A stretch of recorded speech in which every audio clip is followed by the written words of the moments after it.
Bien, chers amis, bonjour. Nous sommes toujours en guerre à Gaza et dans le nord d'Israël. La guerre s'étend dans le golfe Persique entre une coalition occidentale menée par les Américains et l'Iran à travers les Houthis, à travers des, disons, rebelles éthiopiennes. Il s'agit d'un combat infernal en fait, jusqu'au boutiste, parce que le monde, l'universel, est tout simplement devenu l'Égypte des temps modernes.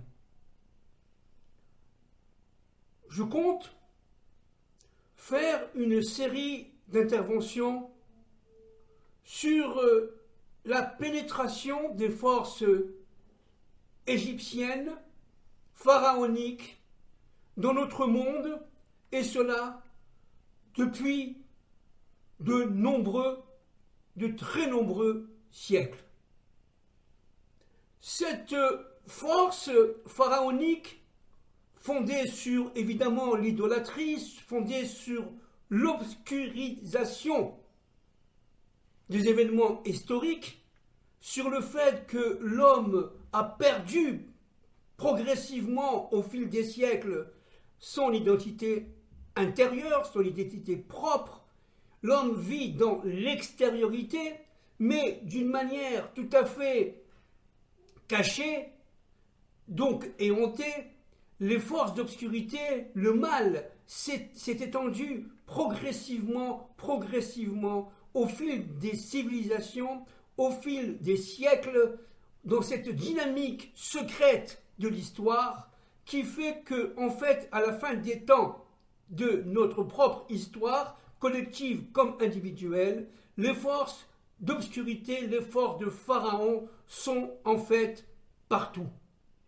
Et pour commencer cette introduction, il s'agit évidemment ici d'une introduction, je voudrais me référer à l'intervention de Ézéchiel étant évidemment un très grand prophète, Ézéchiel chapitre 25, qui est la haftara de la paracha Vaera pour les Ashkenazim comme pour les Sfaradim. Je vais lire quelques passages et je vais essayer dans cette introduction de commenter. Je cite, chapitre 25. Ainsi parle l'Éternel Dieu. Lorsque je rassemblerai la maison d'Israël du milieu des peuples, où elle est disséminée, je me trouverai sanctifié grâce à eux aux yeux des nations. Bon, ici, évidemment, on voit tout le parcours du sionisme, du retour d'Israël sur sa terre, et le fait qu'en fin de compte, tout cela est porteur d'un message, d'une mission. Ce message, cette mission, entre carrément dans la volonté divine du temps de la fin. Encore une fois, il y a le projet de Dieu et, après la faute d'Adam Rishon, un projet qui lui est dissonant, si vous voulez, le projet humain. Le projet de Dieu vit particulièrement dans l'histoire cachée des hommes et de l'universel à travers les civilisations. Nous sommes arrivés à la fin des temps de cette histoire-là, c'est-à-dire qu'un temps où le retour d'Israël sur sa terre est absolument fondamental. Mais pourquoi il est fondamental? Parce qu'il rentre dans l'alliance que Dieu a fait avec Abraham. Pardon, Abraham devenu Abraham. Il faut comprendre un point fondamental. Cette alliance est reliée directement à 3 faisceaux. Le premier faisceau d'alliance, c'est la Brit Mila, la circoncision. qu'Abraham a fait juste avant d'avoir avec Sarah, sa femme, Isaac, à 99 ans. C'est-à-dire que pendant 99 ans, et malgré le fait qu'il a fait à 75 ans l'Ech Lecha, qui se soit dirigé vers la terre promise, vers la terre sainte, l'alliance n'était pas complète. Il fallait la Brit Mila, c'est-à-dire retirer cette excroissance de peau du sexe masculin qui permet tout simplement de couvrir, d'obscurcir l'acte sexuel. Le deuxième point fondamental de l'alliance, c'est la terre d'Israël. La terre d'Israël est une terre où le ciel et la terre sont reliés, qu'on le veuille ou qu'on ne le veuille pas, mais à partir du peuple hébreu, à partir d'Abraham. C'est Abraham qui devient Abraham et qui porte, si vous voulez, en son sein Isaac, puis Jacob. Cette terre est une terre unique. Elle est sainte parce que tout simplement elle est remplie de la présence divine, profondément, totalement, mais d'une manière évidemment cachée. Le troisième faisceau d'alliance, c'est l'alliance entre les morceaux. C'est-à-dire que Abraham Avinu, dès qu'il a perçu qu'il est arrivé à un certain niveau de maturation de la perception du Dieu un, mais de l'histoire, Dieu s'est révélé à lui, d'abord comme El Shaddai, on le verra tout à l'heure, eh bien, il a compris que le but de la création, le but de toute la, si vous voulez, dynamique fonctionnelle de l'histoire, c'est de détruire, de se battre et de détruire le mal, de manière à ce que le mal puisse tout simplement reconnaître qu'il n'était qu'un instrument de Dieu, qu'il n'était qu'une partie secrète, évidemment, très secrète, enfouie dans le bien, et que le mal n'est qu'un instrument de Dieu uniquement. Pharaon a eu énormément de mal à comprendre Moïse. Il se prenait pour le dieu soleil, le dieu Ra, pour tout simplement la résurrection de Osiris, avec son fils Horus, et avec sa femme Isis. Pharaon se trouvait tout simplement dans un univers fantasmatique de perception idolâtre dans le monde d'Élohim. Dieu, un maître de l'histoire, ne sait absolument pas, surtout au moment de la rencontre avec Moïse et Aaron, son frère, il ne s'est certainement pas révélé en tant que Dieu maître de la dynamique de l'histoire à Pharaon. Pharaon connaissait le nom d'Élohim. Et Élohim, c'est la présence divine plurielle. Et et ça d'ailleurs c'est la source réelle, fondamentale de l'idolâtrie. Chaque force, pour les Égyptiens de l'époque, pour Pharaon, avait une autonomie et existait en tant que telle, d'une manière absolue. Il n'y avait pas de force supérieure à elle. Si le soleil était là, c'est qu'il y avait une force qui s'appelait le soleil et qu'il fallait révérer. Et c'est pareil pour la lune, et c'est pareil pour la tornade, la tempête, la mer, etc. C'est-à-dire tous les éléments naturels dominés par des forces étaient sanctifiés par les Égyptiens. Chaque famille égyptienne avait quelque part son dieu. Ils n'étaient pas des imbéciles, loin de là. Seulement, ils étaient restreints à une vision idolâtre venant des générations après la faute d'Adam et de Ève, et particulièrement après le déluge, ces fautes-là ont été pénétrées, si vous voulez, d'obscurantisme, d'obscurité, et Pharaon, qui se prenait carrément pour le grand crocodile, Tamim en hébreu, il se prenait carrément pour le serpent de l'histoire, le serpent primordial. D'ailleurs, au-dessus de lui, il y avait un serpent au-dessus de sa tête. Il se prenait véritablement comme égal, voire même supérieur à Dieu.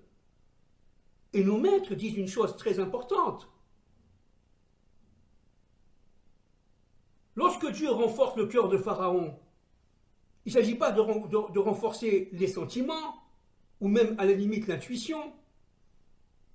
Il s'agit tout simplement d'une pédagogie divine de l'histoire, de manière à ce que Pharaon puisse arriver à reconnaître qu'il y a un Dieu qui est le même que le Dieu Elohim, qui s'appelle Yudke Vavke, Hachem Yudke Vavke ou à Elohim.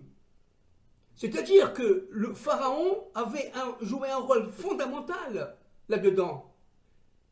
Il devait tout simplement comprendre qu'il y avait un Dieu au-dessus de lui, et un Dieu unique, un Dieu solitaire, un Dieu omniprésent, immanent, mais un Dieu caché. Donc il ne connaissait pas ce Dieu-là. Et lorsque il recevait Moïse et Aaron, il était évidemment imbu de lui-même, il était sous la prise des plaies, parce que l'Égypte souffrait beaucoup de chaque plaie. Il en avait conscience, et ses serviteurs étaient conscients, à partir de la troisième plaie, qu'il y avait une force qui les dépassait. Mais le problème, c'est qu'il disait que s'il y a un Dieu plus grand que moi, alors pourquoi il me demande de libérer les Hébreux? Il n'a qu'à les libérer tout seul. Pourquoi il a besoin de moi? S'il a besoin de moi, c'est que je suis plus grand que lui. Vous comprenez? C'est aussi simple que ça. Et nos maîtres sont absolument, surtout le Balatourim, le Horachaïm aussi, évidemment, tous les grands maîtres, sont d'accord pour sur un point fondamental. C'est que le Pharaon était loin d'être un imbécile. Il était tout simplement le dieu du Nil. Il se prenait pour carrément le créateur du Nil. Et le Nil, c'est un fleuve nourricier pour l'Égypte.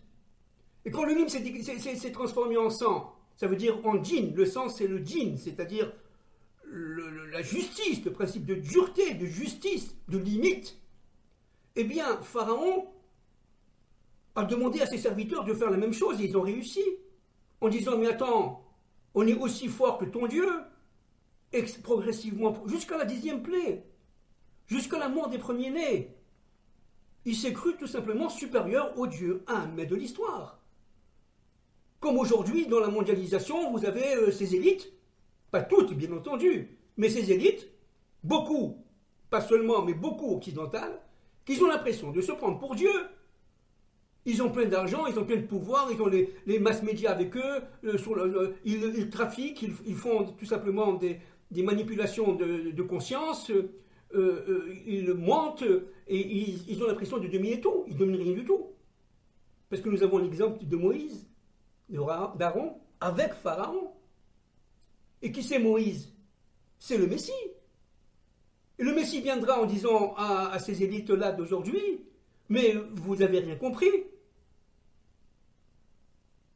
Vous prenez pour Pharaon, mais Pharaon est dominé par un plan. Il n'avait pas encore compris, le Pharaon de l'histoire biblique, que Moïse était tout simplement d'abord intouchable, inattaquable, en fait inabordable, que Moïse était un homme de chez lui. Il était prévu qu'il soit son remplaçant. N'oublions pas que Moïse a été élevé par Bithia, la magnifique Bithia. qui était la fille de Pharaon. Et Bithias s'est battu contre l'ensemble des services, j'allais dire les services secrets de Pharaon, qui doutaient de la présence de Moïse à la cour de Pharaon. Ils disaient que celui-là c'était un étranger. On connaît l'histoire, bien entendu, de génération en génération. Les Hébreux, les Juifs sont considérés comme un étranger, comme des étrangers.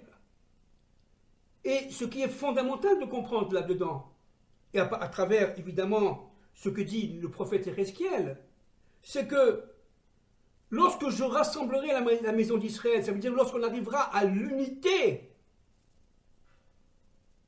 à travers le sionisme, à travers le passage de l'exil à la délivrance, eh bien, je me trouverai sanctifié grâce à eux aux yeux des nations.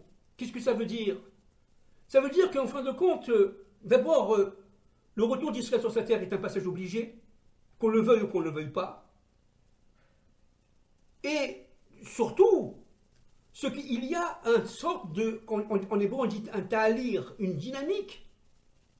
D'abord, il y a les forces d'Elohim qui ont construit pendant les 6 jours de la création ce monde.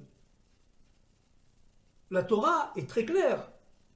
Yudke Vavke, qui est le Dieu, un, secret, caché, maître de l'histoire, n'apparaît qu'à la création d'Adam.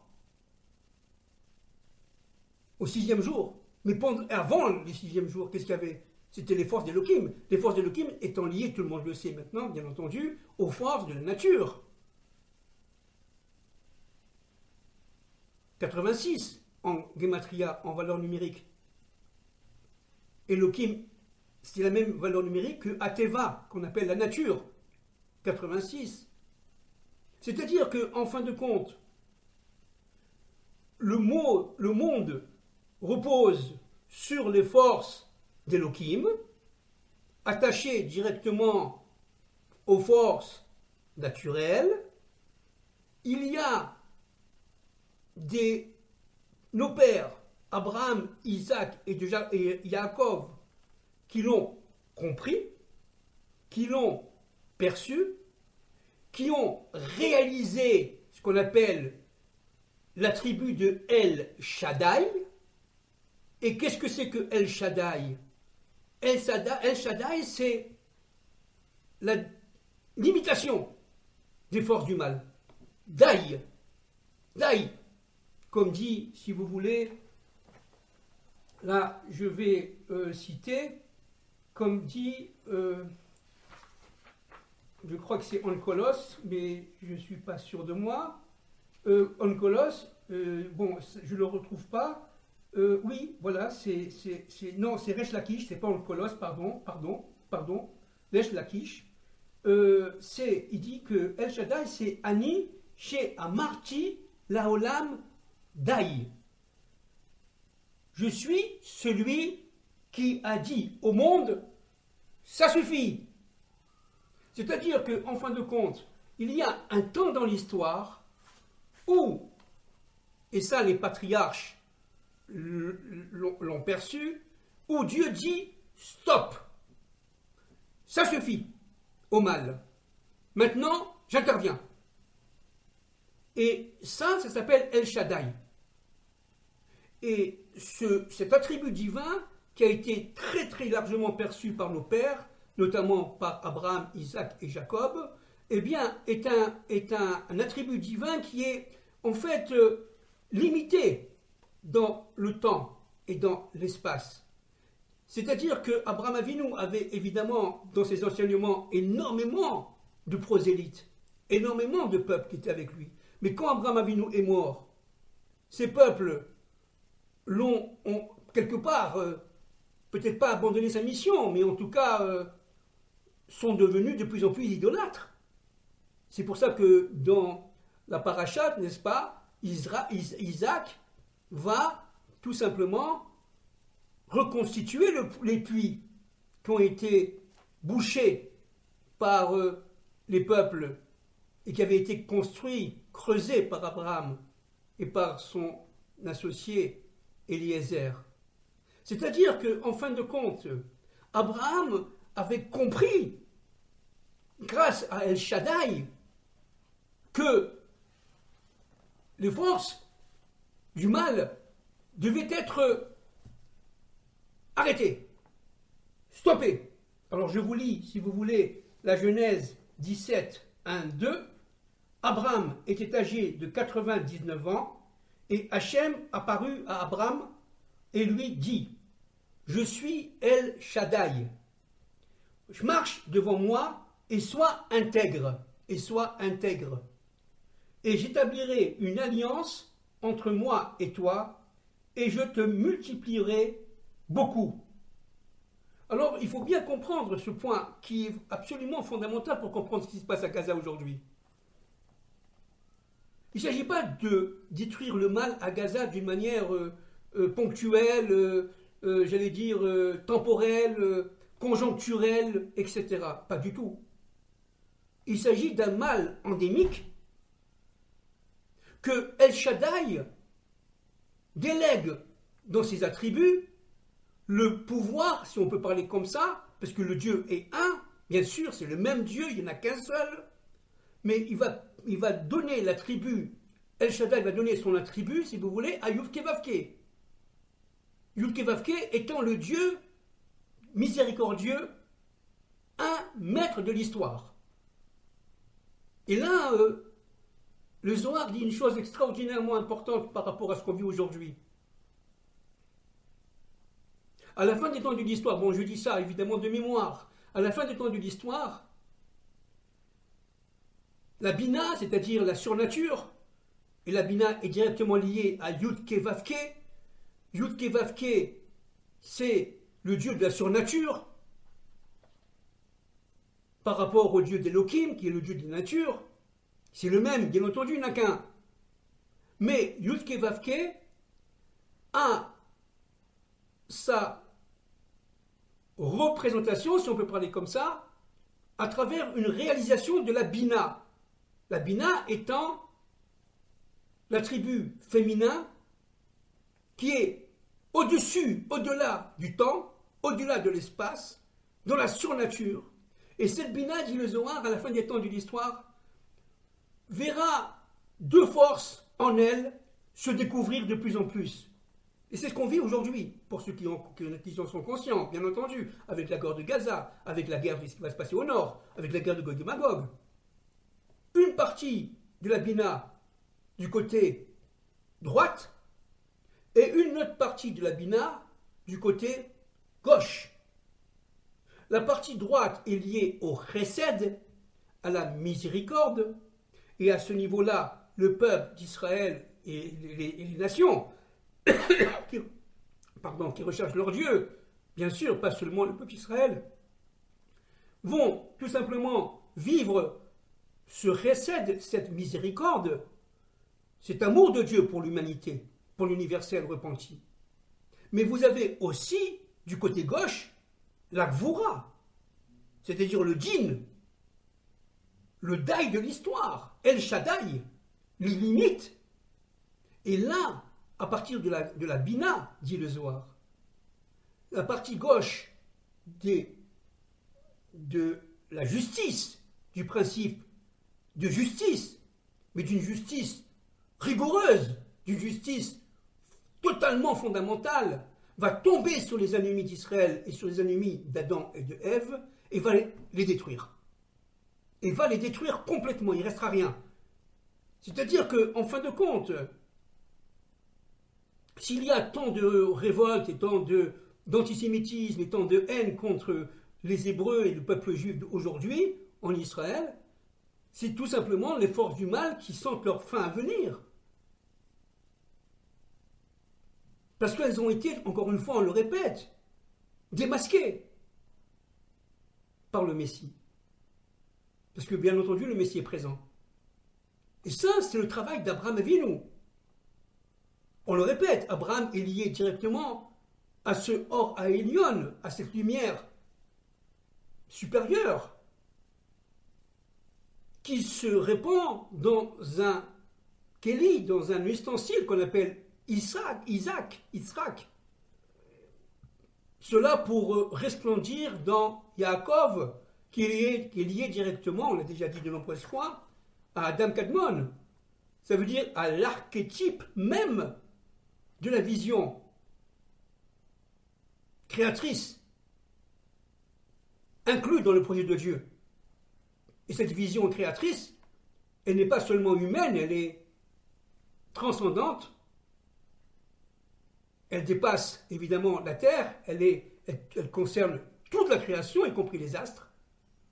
Et cette présence créatrice, à partir de Jacob Avinu, va se répandre dans le monde à partir de ses enfants, des 12 tribus. Maintenant, un point fondamental, c'est que, en fait, cette force qui est reliée directement à la Bina et qui va tout simplement se répandre d'une manière fracassante dans notre propre histoire événementielle, à travers nos guerres que nous sommes en train de vivre, eh bien cette force-là va faire le tri, elle va juger ceux qui sont avec lui, avec Dieu, et ceux qui sont contre Dieu.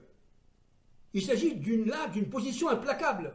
Et actuellement, on est en train de voir quels sont les pays qui sont avec, entre guillemets, Israël et son Dieu, et les pays qui sont contre Israël et son Dieu. C'est-à-dire que chacun prend sa position là, et Dieu va intervenir. Et là, on revient évidemment à Ézéchiel. Regardez bien, je lis. Mes enfants demeureront ensuite sur leur terre, celle que j'ai accordée à mon serviteur Jacob. Je continue. Ils y demeureront en sécurité, construiront des maisons, planteront des vignes et vivront en quiétude, parce que j'aurai exercé mes jugements contre tous ceux qui les méprisaient alentour. C'est ce que nous allons vivre bientôt. C'est ce que nous allons vivre bientôt. Et ça, c'est l'enjeu de la guerre à Gaza. C'est l'enjeu de la guerre au nord.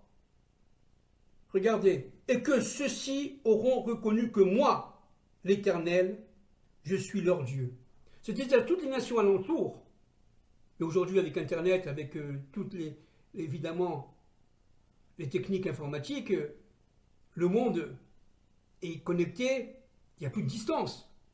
Mais ce qui est très important de comprendre, c'est que là, les pays qui sont haineux d'Israël, qui sont ennemis d'Israël, du fait du nazi-islamisme, par exemple, pas seulement, ou un antisémitisme chrétien caché, eh bien, tout cela vont être tout simplement jugés, qu'on le veuille ou qu'on ne le veuille pas.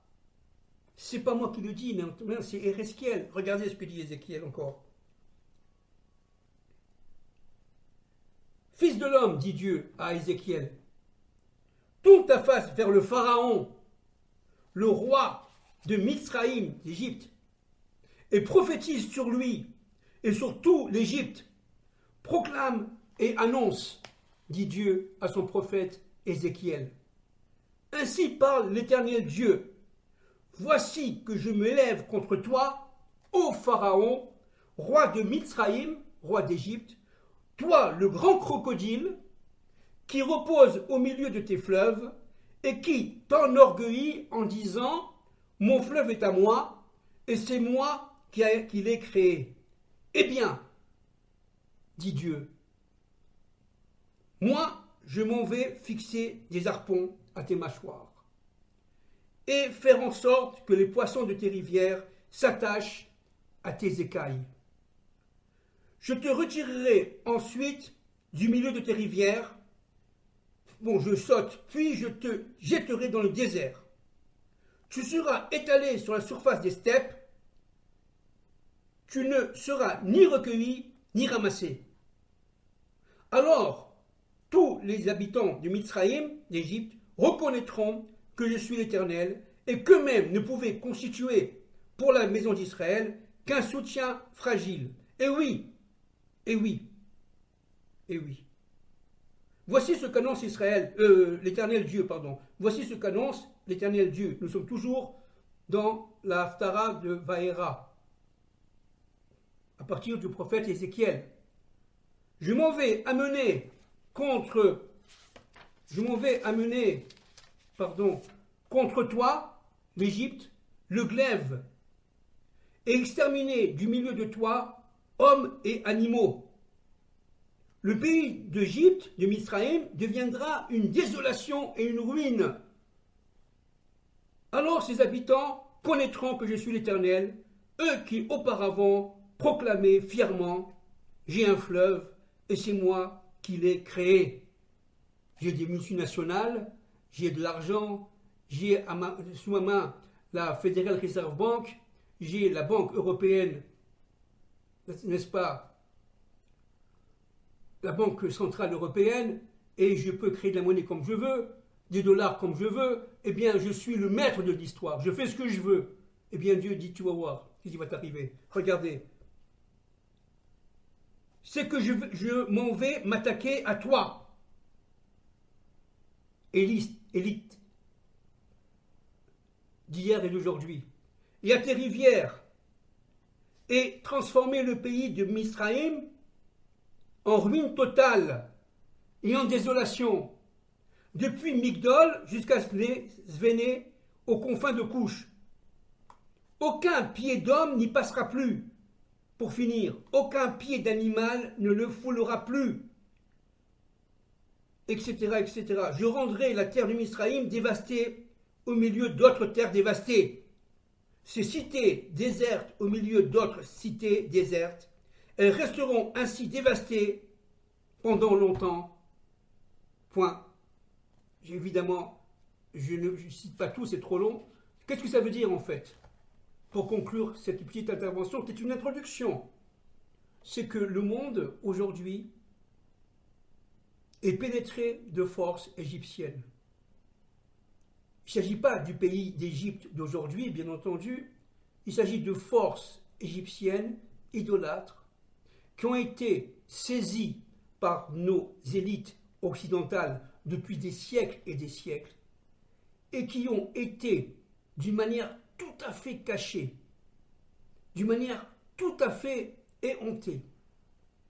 Elles ont été placées d'une manière, on le verra, géographique, d'une manière géométrique, d'une manière, si vous voulez, spatiale, d'une manière temporelle, dans les espaces reliés directement aux pyramides d'Égypte. C'est-à-dire qu'en fin de compte, on va en parler, des présidents comme le président Mitterrand, dans les années 80, comme à la limite Napoléon, au début des années 1800, mais aujourd'hui on pourrait dire le président Obama, mais d'autres présidents, sans les citer forcément, le président Carter, ce sont, et d'autres, évidemment d'autres, ce sont tout simplement des élites qui, en le sachant ou sans le savoir, je dis bien aussi sans le savoir, véritablement, ont porté ces forces au centre même de l'Occident, et pas seulement de l'Occident,